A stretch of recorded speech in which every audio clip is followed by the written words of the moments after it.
টাটকা রোদ দিয়া যাইয়া দুই চাচা ভাতিজা দাঁড়ায় রয়েছি, দেন শরীর দিয়া ঘাম পড়তে আছে। দুপুরবেলা খাইও যায় না, পেটের গুদা দাঁড়াই অপেক্ষা করতে আছি। কার জন্য অপেক্ষা করতে আছি একটু পরে দেখবেন। দেখেন কত সুন্দর দুইটা কিউট বাচ্চা কিভাবে বসে বাইরেছে এয়ারপোর্ট থেকে। এটা হচ্ছে মালদ্বীপ এয়ারপোর্ট। একজনের জন্য অপেক্ষা করতে আছি, উনি এখনো বাইরে হইতেছে না। এই যে একজন বাইরে হয়েছে, ওনার বাড়ি হচ্ছে চান্দিনা, সাইফুল ভাই। তো যে আসবে তার সাথে উনি আসছে। এই যে উনি বাইর হয়েছে, অতর নতর আব্দুল্লাহ স্বপন ভুইয়া। উনি নতুন মালদ্বীপ প্রবাসী, আগে ছিলেন সৌদি আরব। বাতিজার আসেল ভাইয়া কি খুশি, হাসি খুশি।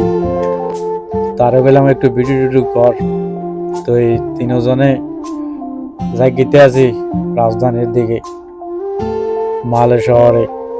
এয়ারপোর্ট থেকে নিয়ে পরে করতে আছে কয়েকটা ছবি টবি তুল, জায়গাটা তো অনেক সুন্দর।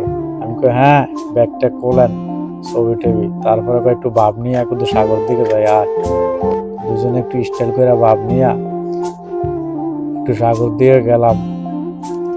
যাইয়া বলতে আছে জায়গাটা অনেক সুন্দর। অবশেষে ওনার জন্য সবাই দোয়া করবেন, উনি মালদ্বীপ নতুন আসছে। স্বপন ভাই অনেক বছর ধরে সৌদি আরব ছিলেন, ওইখানে তেমন সফলতা অর্জন করতে পারে নাই। তো এই জন্য জীবনের তাগিদে আবার মালদ্বীপে আসছে। সবাই ওনার জন্য দোয়া করবেন। আবারও বললাম, উনি যেন জীবনে ভালো কিছু করতে পারে, সফলতা অর্জন করতে পারে। সবাই দয়া করে ভিডিওটা শেয়ার করে দিবেন।